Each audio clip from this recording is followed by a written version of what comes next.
나보다 한 걸음 앞서 가시어 내 길을 평안으로 인도해. 참 좋으신 하나님 나의 귀한 목자. 나 힘들어 멈춰서면 조용히 다가와 손 꼭 잡아주시는 내 선하신 목자. 나 두려워 물러서면 주 나에게로 품어 나를 도와주시는 나의 선하신 목자.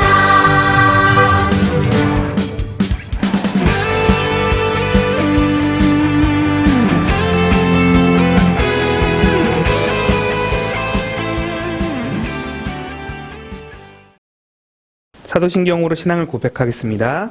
전능하사 천지를 만드신 하나님 아버지를 내가 믿사오며 그 외아들 우리 주 예수 그리스도를 믿사오니 이는 성령으로 잉태하사 동정녀 마리아에게 나시고 본디오 빌라도에게 고난을 받으사 십자가에 못 박혀 죽으시고 장사한 지 사흘 만에 죽은 자 가운데서 다시 살아나시며 하늘에 오르사 전능하신 하나님 우편에 앉아 계시다가 저희로서 산자와 죽은 자를 심판하러 오시리라. 성령을 믿사오며 거룩한 공회와 성도가 서로 교통하는 것과 죄를 사하여 주시는 것과 몸이 다시 사는 것과 영원히 사는 것을 믿사옵나이다. 아멘.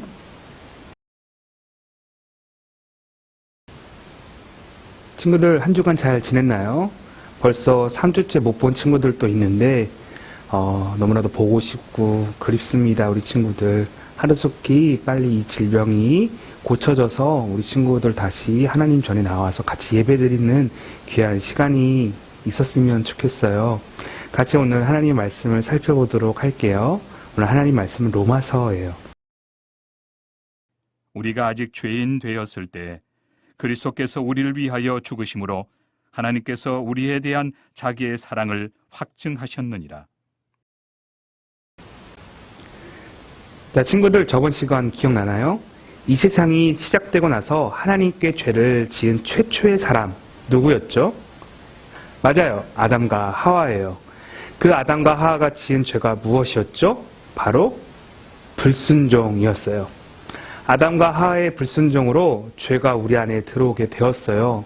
모든 열매를 먹어도 되지만 오직 선악을 알게 하는 나무의 열매를 먹지 말라는 단 한 가지의 약속, 그 약속을 어김으로 하나님과 멀어지게 되었어요. 하나님은 무척 죄를 싫어하세요. 하나님은 죄가 없으신 분이시고요. 모든 것이 다 선하세요. 그런 하나님 앞에 우리 안에 죄로 인해 더 이상 하나님께 나아갈 수 없게 되었어요. 하나님과의 약속을 먼저 배신한 인간은 죄로 인해서 너무나 많은 것들을 잃어버리게 되었어요. 우리 안에 하나님의 선한 형상들도 많이 상실하게 되었어요. 우리는 죄로 인해서 모든 관계가 상실하게 되었어요. 하나님과의 관계도, 자연과의 관계도, 사람과의 관계도, 심지어 내 스스로에 대한 것들도 모두 죄로 인해서 타락하게 되었어요. 자, 죄로 타락하여 더 이상 하나님께 나아갈 수도 없게 되었고 영원한 지옥의 형벌을 받게 되었어요. 그러한 우리를 하나님께서는 불쌍히 여기시고 은혜를 베풀어 주셨어요. 우리에게 영원한 형벌로부터 구원받아 하나님께 나아갈 수 있는 유일한 길, 그 길을 주셨어요. 그게 무엇이었죠? 바로 예수 그리스도를 믿는 것. 그것 하나, 그 유일한 길을 우리에게 주셨어요. 누구세요? 무서워 말아요. 나는 하나님께서 보낸 천사랍니다. 당신은 하나님께 은혜를 받은 사람이에요. 네? 은혜라고요? 당신은 이제 아기를 낳게 될 거예요. 아기 이름을 예수라고 지으세요. 네? 뭐라고요? 저는 결혼도 하지 않은 처녀인걸요? 하나님의 능력으로 아기를 잉태하게 되는 거랍니다. 그 아기는 이 세상을 구하실 왕이 될 거예요. 뭐라고요? 하나님의 능력이라고요? 그렇다면 하나님께서 원하시는 대로 순종하겠어요.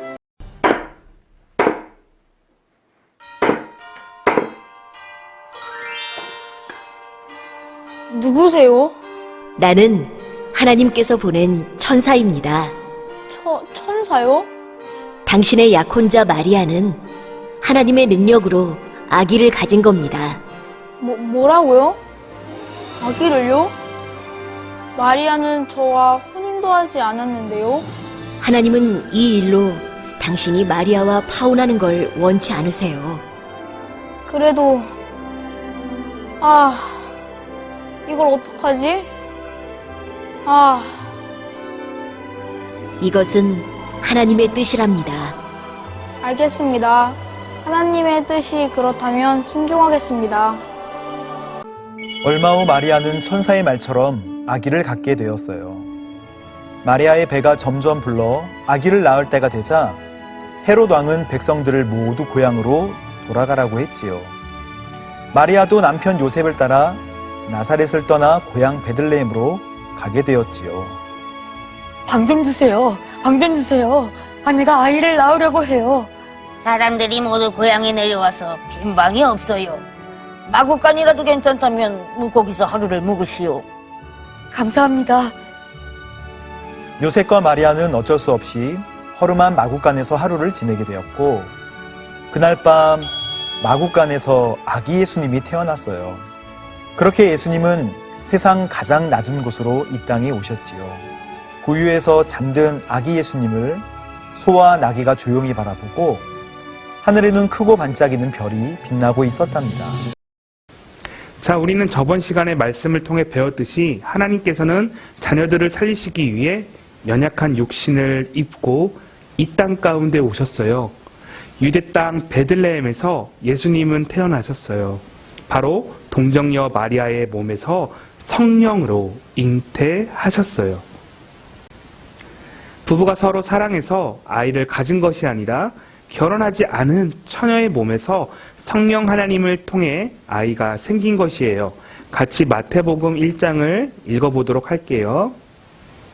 예수 그리스도의 나심은 이러하니라. 그의 어머니 마리아가 요셉과 약혼하고 동거하기 전에 성령으로 잉태된 것이 나타났더니 주의 사자가 현몽하여 이르되 그에게 잉태된 자는 성령으로 된 것이라. 아들을 낳으리니 이름을 예수라 하라. 이는 그가 자기 백성을 그들의 죄에서 구원할 자이심이라. 아멘. 예수님은 처녀인 마리아의 몸에서 성령으로 잉태하셨으며 예수님의 이름의 뜻처럼 하나님의 백성을 죄에서 구원하시기 위해 이 땅에 오셨어요. 예수님은 33년 동안 이 땅에 계셨어요. 그리고 30년은 가정에서 일을 하시고요. 3년 동안 하나님의 복음을 전하셨어요. 하나님께서 육신을 입고 오신 그 예수님은 성령으로 잉태되신 분이세요. 우리가 저번 시간에 배웠듯이 바로 삼위일체, 하나님은 바로 한 분이세요. 그리고 예수님께서는 인간의 몸으로 오셨지만 참 하나님이시며 참 사람이신 분이라고 우리는 배웠어요. 그래서 완벽한 신과 완벽한 인간의 성품 모두 다 가지고 계세요. 참 사람이시며 완벽한 인간의 성품을 가지고 계신 예수님께서는 우리와 같이 배고픔도 느끼시고 슬픔도 느끼세요. 다만 우리와 다른 점은 바로 그분께서는 죄가 없으시다는 거예요. 죄가 없는 참 사람의 모습을 가지고 계세요. 또한 예수님께서는 병든 사람들을 치유하시고 죽은 사람을 살리세요. 어느 때에는 큰 폭풍을 잠잠하게도 하세요. 바로 참 신이시자 완벽한 신의 성품을 우리에게 보여주시는 장면이에요. 그렇게 모든 것을 하실 수 있는 예수님께서는 자신의 욕심을 위해 능력을 쓰시지 않으셨어요. 예수님은 죄인인 우리를 살리시고 고치시기 위해 오셨고 하나님의 영광을 위해 복음을 전하셨어요. 자, 과거 이스라엘 백성들은 하나님께 제사장 나라로 선택받은 민족이었어요. 그리고 그 중에서도 하나님의 중요한 일을 맡기기 위해 선택된 사람들이 있었어요.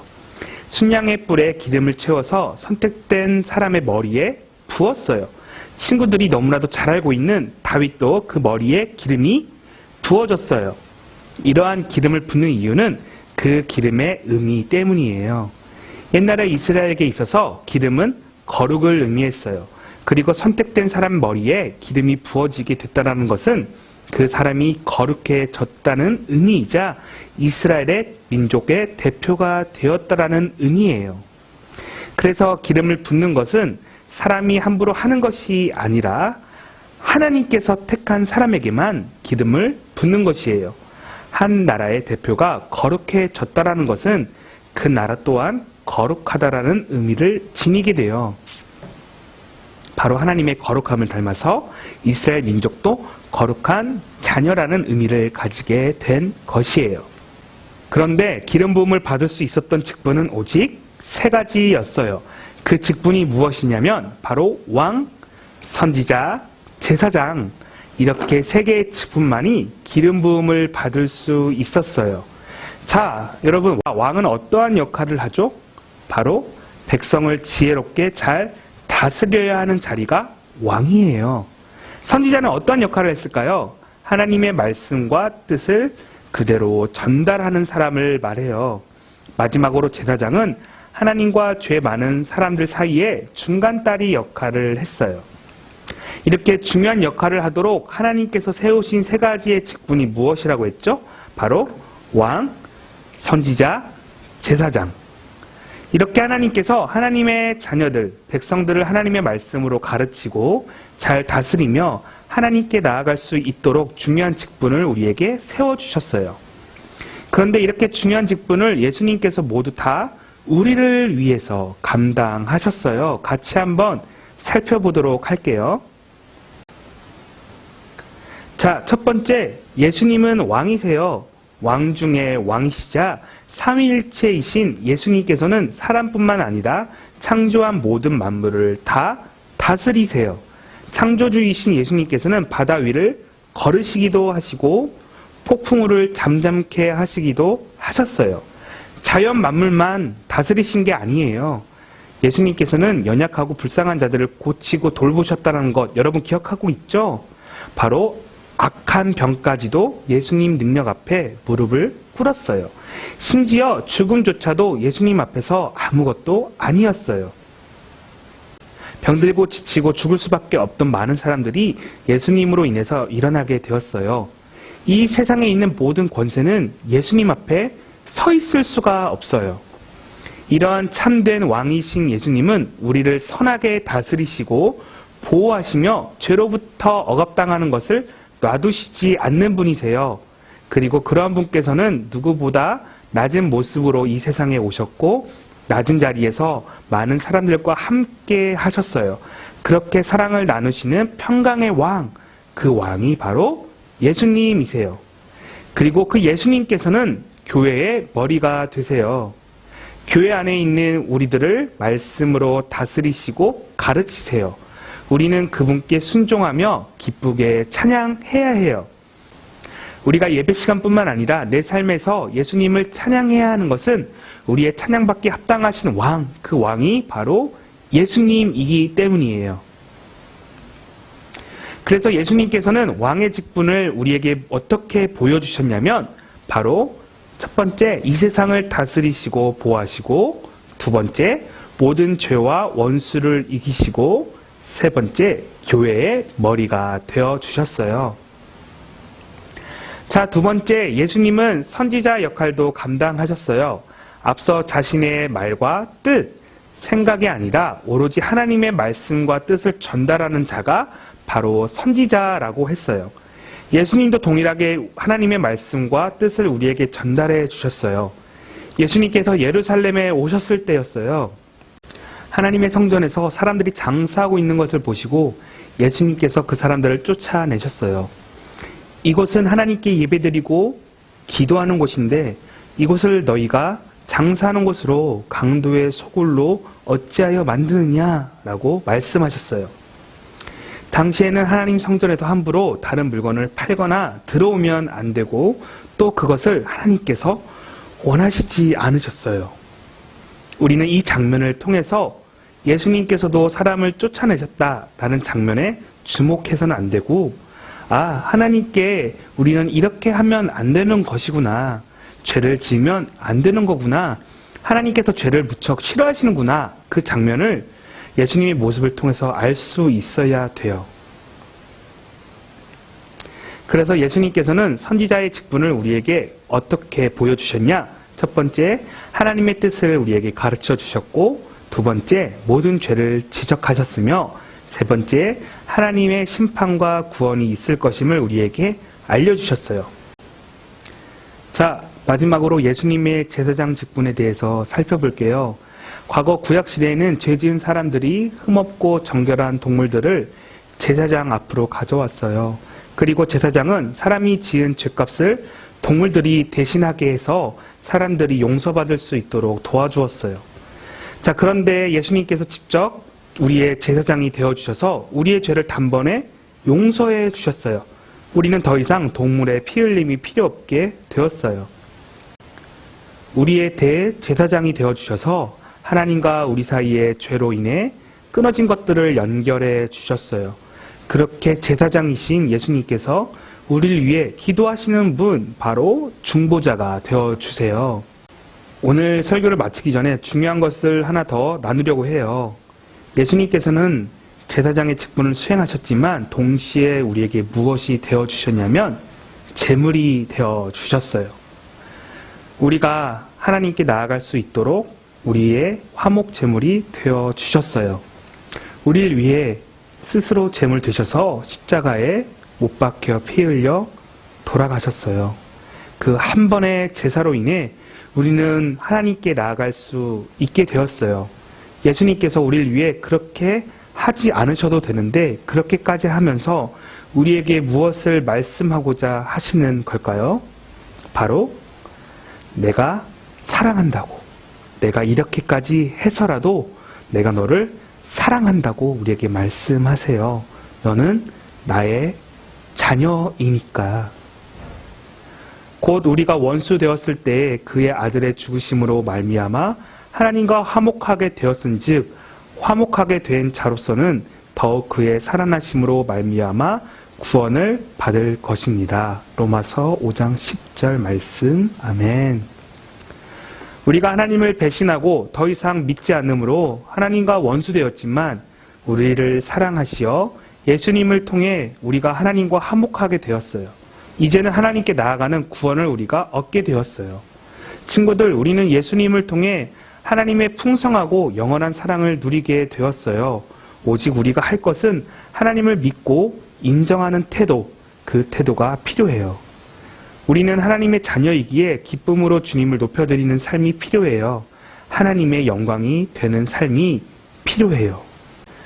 한 주간 하나님을 부끄러워하지 않고 당당하게 하나님을 전하고 하나님의 말씀에 순종하며 어떻게 하면 하나님의 기쁨으로 살 수 있을까라고 고민하며 살아가는 우리 친구들이 되기를 소원합니다. 그렇게 살아갈 수 있죠? 같이 기도할게요. 하늘에 계신 우리 아버지여, 이름이 거룩히 여김을 받으시오며 나라가 임하옵시며 뜻이 하늘에서 이루어진 것 같이 땅에서도 이루어지이다. 오늘날 우리에게 일용할 양식을 주옵시고 우리가 우리에게 죄 지은 자를 사하여 준 것 같이 우리의 죄를 사하여 주옵시고 우리를 시험에 들게 하지 마옵시며 다만 악에서 구하옵소서. 대개 나라와 권세와 영광이 아버지께 영원히 있사옵나이다. 아멘.